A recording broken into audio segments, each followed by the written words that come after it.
And I found the good luck charm for Gonzaga. She's been sitting in the same seat the whole entire tourney. This is Rosemary. And Batman is actually my favorite superhero. So I figured when I saw this mask, I was like, I had to buy it. This is the moment Monty's been waiting for. He tried to say that he'd give me $20 to sit on a bull, but that is not happening. Hours before the Giants took on the Redskins, there was a much smaller football game in Wapato.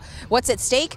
Bragging rights over Highway 97. And the crowds are starting to make their way into Yakima County Stadium for first pitch, which is just a little over a half an hour away. Significant progress on this fire overnight. We've learned just in the last half hour that containment is now up to 80%. There's a lot of confined spaces, which makes it difficult for firefighters to fight this fire. There are actually a couple firefighters that are on the roof that are probably trying to vent that roof.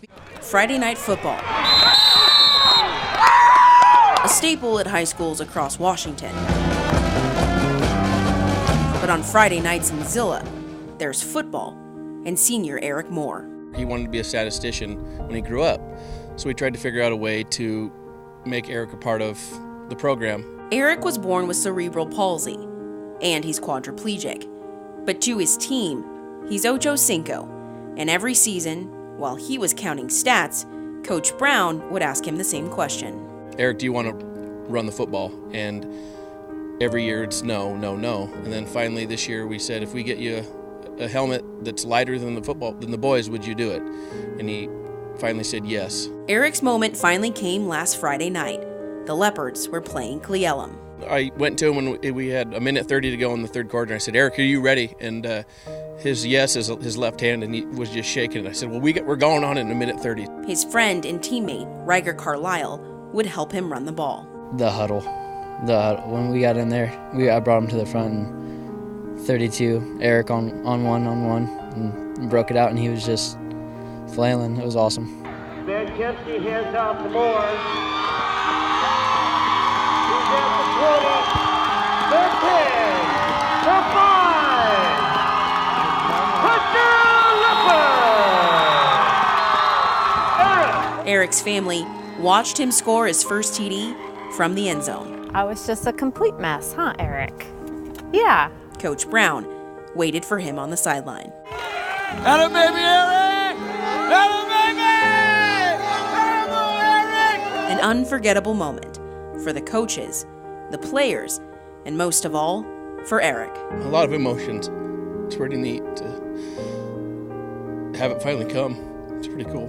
Did you have a lot of fun? That's a big yes. Veronica Padilla, SWX. Hours before the Giants took on the Redskins, there was a much smaller football game in Wapato. What's at stake? Bragging rights over Highway 97.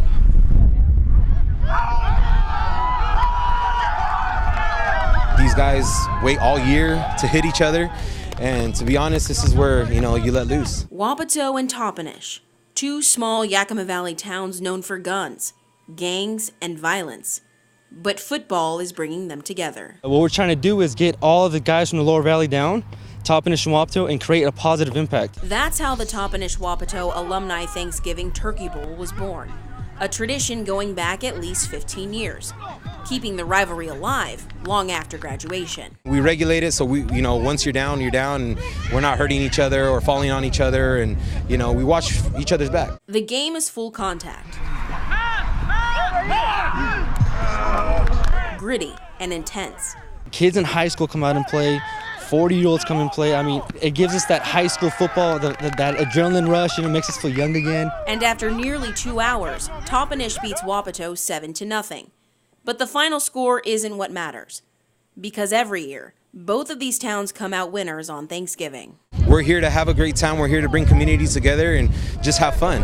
Lower Valley on 3. 1, 2, 3. Lower Valley! Veronica Padilla, NBC Right Now.